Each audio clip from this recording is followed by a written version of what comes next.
स्वास्थ्य के लिए भोजन से ज्यादा जरूरी है उसका पाचन। आज इस विषय को लेकर के उपस्थित हूँ। प्रिय बंधुओं, बात पाचन की आती है तो इस समय अधिकांश लोगों का पाचन खराब है। बहुत अच्छा खाते हैं, खाने में कोई कसर नहीं रखते, कीमती चीजें खाते हैं, विटामिन और खनिज लवणों का ध्यान रखते हैं, पौष्टिक खाद्य तो लेते हैं, कई लोग डाइटरी सप्लीमेंट लेते हैं, लेकिन अच्छा खा तो रहे हैं, महंगा भोजन कीमती से कीमती खा रहे हैं, लेकिन शरीर में लग नहीं रहा, बिना पचे ही निकल जाता है। और जो हमारे ऋषि हुए आयुर्वेद के, उन्होंने कहा कि जब भोजन पचता नहीं तो आम बनता है। आम का मतलब है विष, विषाक्तता शरीर में पैदा होने लगती है। तो भोजन पच रहा है या आम बना रहा है, सड़ रहा है, तो भूख लगी है, भूख लगने पर भोजन प्रकृति का नियम है, हम ग्रहण करते हैं, लेकिन हमारी जठराग्नि उसको पचा पा रही नहीं पचा पा रही है।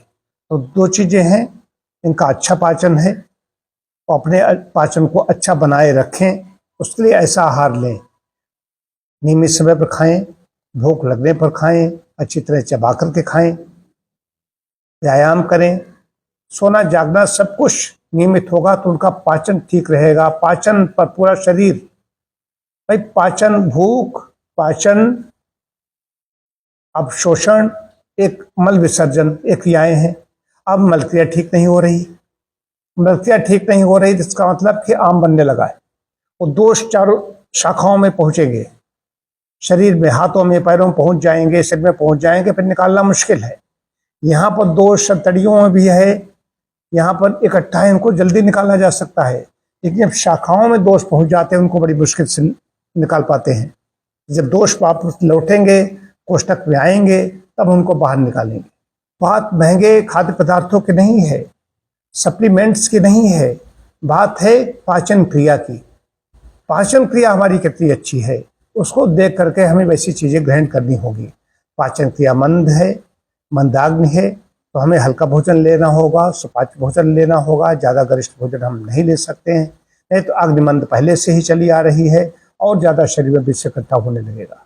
एक आपको कहानी सुना दूं कि एक राजा अपने निकला कहीं नगर में, क्षेत्र में, कहीं जंगल की ओर सैनिकों के साथ में, तो देखा कि एक वहाँ लकड़हारा सूखी रोटी है, प्याज का टुकड़ा है, नमक है, उसको खा रहा है। रोटी मोटी है, कितनी है, एक दो, कल्पना आप करिए, श्रम जो करता है उसको ज़्यादा भोजन की आवश्यकता होती है। शरीर उसका सुगठित है, मांसपेशियां उसकी सशक्त हैं, बलवान है, देखने में ही लग रहा है। तो राजा ने अपने सैनिकों से कहा, इसको बुलाकर खिलाओ, इसका स्वास्थ्य इतना अच्छा कैसे है, और जब रूखा सूखा खा रहा है। हम सोने की थाली में खाते हैं, कीमती भोजन, महंगा भोजन करते हैं, हमारे दुनिया भर के सबसे अच्छे रसोइये हैं, लेकिन हमारा स्वास्थ्य गड़बड़ है। तो लकड़हारा आता है, राजा से मिलता है, उन्होंने जो प्रश्न पूछा कि तुम अपना बताओ, स्वास्थ्य का राज क्या है, तुम्हें अच्छा खाने को नहीं मिलता फिर भी तुम स्वस्थ हो। तो उसने बड़ी कीमती बात कही, कहा महाराज, बात अच्छे खाने से नहीं है, बात अच्छी पाचन क्रिया से है। हम जो भी ग्रहण करते हैं यही हमारे शरीर में ऊर्जा का संचार करता हुआ रक्त बन जाता है। आप कीमती से कीमती चीजें खाते हैं, आपके यहाँ सब कुछ है, आप कीमती से कीमती जो कुछ चाहो वो खा सकते हो, अच्छी व्यवस्था है। हम तो ऐसे ही कपड़े में लिपटी हुई रोटी खा लेते हैं, आपके लिए तो सोने के थाल हैं, लेकिन आप तुरंत मखमली गद्दे पर सो जाते हैं जाकर। और हम श्रमिक हैं, श्रम करते हैं और उसके बाद खाएंगे, थोड़ी देर बैठेंगे, उसके बाद फिर हम श्रम में लग जाते हैं। इसलिए पाचन क्रिया अच्छी है। बात पाचन क्रिया की है, महंगे भोजन की नहीं। इसका मतलब ये नहीं है कि न्यूट्रिशन की आवश्यकता नहीं, न्यूट्रिशन का अपना मूल्य है। यदि पाचन क्रिया आपकी ठीक नहीं है, कमजोर पाचन है, पाचन खराब है, पहले से ही बहुत दिनों से पेट ठीक नहीं है, तो आप कीमती चीज खा भी लेंगे तो बिना पचे निकल जाएगी और ज्यादा समस्या में पड़ सकते हैं। तो पहले अपने पाचन को ठीक कर लीजिए, अपने आहार को सुधारिए। आपकी देखें आदतें गड़बड़ तो नहीं है, उनको सुधारिए। पाचन क्रिया आपकी ठीक हो जाए, ऐसे ही ठीक हो जाए, पथ्य से ठीक हो जाए, हल्का पथ्य लिया इससे ठीक हो जाए तो ठीक है। नहीं तो इस प्रकार के जहाँ चिकित्सालय हैं वहाँ पर जाकर के संपर्क कीजिए। वहाँ पर वो आपकी अंतड़ियों को साफ कर दिया जाएगा, आंतों को ऐसा बना दिया जाएगा जो सुबह शाम दोनों समय मलक्रिया को ठीक तरीके से निकालेगी। ये हुई, इससे पाचन क्रिया जब ठीक हो जाएगी उसके बाद में आप जो कुछ खाएंगे, गरिष्ठ चीजें खाएंगे, वो पचेगा, उससे अच्छा रस और रक्त बनेगा, आपके चेहरे पर ओज और तेज दिखाई देगा। तो बात पाचन की है, और जिनका पाचन अच्छा है उनका पाचन खराब न हो जाए, इसलिए उनको ये भी ध्यान रखना पड़ेगा कि पाचन की रक्षा करना बहुत जरूरी है। कल हमारे यहाँ पर सभी सदस्यों के यहाँ पर एक भोजन था, आपस में एक शाला के सदस्यों का कायाकल्प का एक साथ में, तो अपने उपलों पर बनाया गया, मिट्टी की हांडी में भोजन तैयार किया गया, खूब अच्छे तरीके से खाया। ये जिसकी कमजोर पाचन होगी वो खा लेगा तो बीमार पड़ जाएगा। हम लोग टनाटन है, सुबह उठते ही शौचालय के लिए गए, उसके बाद फिर भूख लग गई। तो मलक्रिया आपकी समान हो रही है नहीं।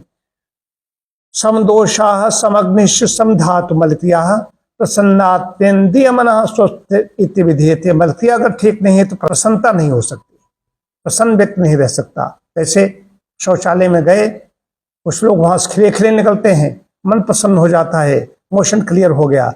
कुछ लोग वहीं से रोते रोते निकलते, चिड़चिड़ाते हुए, खींचते हुए निकलते हैं, इसलिए कि वहां तो वो बैठे रहे।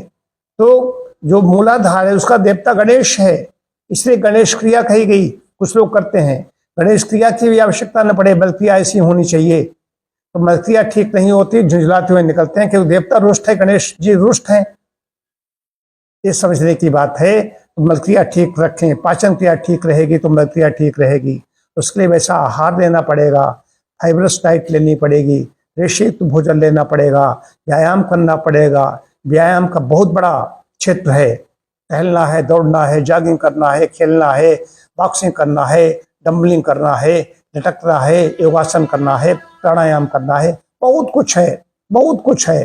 लेकिन जो कुछ नहीं जानते वो भी टहल सकता है। टहलने के लिए किसी गुरु की आवश्यकता नहीं है, लेकिन नहीं टहलते हैं। आज ऐसा पानी बरस रहा है हमारे यहाँ हरदोई में, कितने लोग टहलने के लिए निकले, जिन्हें डॉक्टर ने बताया होगा वो भी नहीं निकल पाए। कुछ लोग हैं नियम पक्के छाता लगा के भी टहलेंगे, जैसे मैं हूँ और हमारे मित्र डॉक्टर सरल है, ये यहाँ पर सब टहलते रहे। कुछ लोग दो चार और होंगे नगर में अच्छे टहलने वाले, नहीं, सब पड़े हुए हैं, सो रहे हैं आलस में। तो स्वास्थ्य की कामना मत कीजिए। तो पाचन यदि आपका गड़बड़ है और ऐसी चीजें खाते रहेंगे, कीमती खाते, आम बनेगा, आपके स्वास्थ्य को चौपट कर देगा। अतः फिर कह रहा हूँ, ये पाचन खराब है तो अपनी उसको ठीक कर लीजिए, और अगर ठीक नहीं हो रहा है तो ऐसे प्राकृतिक चिकित्सालय हैं, वहां पर जाकर के ही ठीक होगा। ये भी अच्छी तरह समझ लीजिए।